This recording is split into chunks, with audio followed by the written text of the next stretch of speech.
জীবনের কোনো পরিস্থিতিতে যদি এই দৃশ্যটা আপনার সামনে আসে যে আপনি যাদের থেকে সাপোর্ট পাওয়ার আশা রাখার পরও সাপোর্ট পাচ্ছেন না, আপনরাই দূরে সরে যাচ্ছে, মনে রাখবেন আপনার আল্লাহ আপনার উপর দয়া করা শুরু করেছেন। সুবহানাল্লাহ।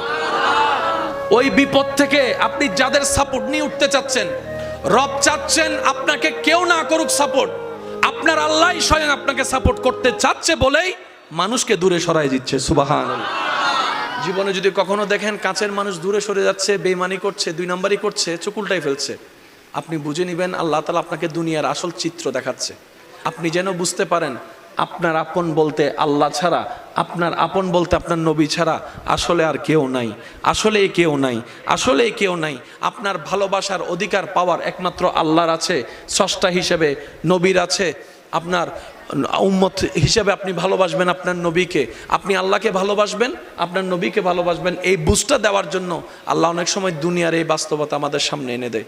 অনেক ভাই বোন, ভাই ভাই এমনও আছে মানুষের কথার ফাঁদে পড়ে, ভুল বোঝাবুঝির কারণে কিংবা মেজাজ গরম থাকার কারণে দুই চারটা কথার শিকার হওয়ার কারণে হয়তো কোনো একটা সময় দূরত্ব হয়েছে, কিন্তু এখন একজন আরেকজনের সাথে মিলতে চায়, বসতে চায়। ওনাদের মাথায়ও চলে আসছে বাঁচবো আর কয়দিন, বুড়া তো হয়ে গেছে, কিন্তু ভাইকে এখনো বুকে জড়াতে পারলাম না, অনেক দিন হয়ে গেল। বড় ভাইয়ের মনেও সে তৃষ্ণা থাকে, ছোট ভাইয়ের মনেও সে আকাঙ্ক্ষা থাকে, কিন্তু অনেক দিনের দূরত্বতার কারণে, লজ্জাবোধের কারণে তারা মিলতে পারে না।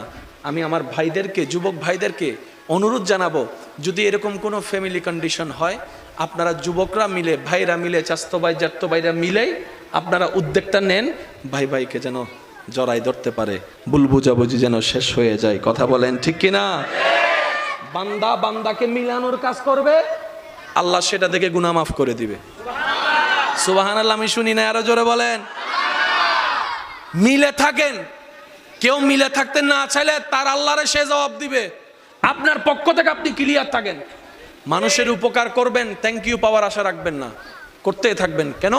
সে আপনার রবের বান্দা, আপনি বান্দার জন্য করবেন, ওই বান্দার আল্লাহ আপনার জন্য করবে। আমরা অনেক সময় বলি তার এত উপকার করছি, সে আমার সাথে ডাইরেক্ট চোখ উল্টাই ফেলছে, বা এটা দুনিয়ার নিয়ম। আল্লাহ তো এটাই বুঝাতে চায়, এটা দুনিয়া, এটা জান্নাত নয়।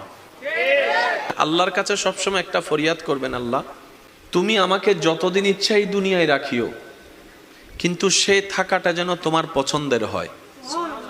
আল্লাহ যতদিন আমার নিঃশ্বাস চলবে, সেই নিঃশ্বাসটা যেন তোমার পছন্দের সময় কাটে। আল্লাহ আমাকে তুমি যতদিন রাখবা সুস্থভাবে রেখিও,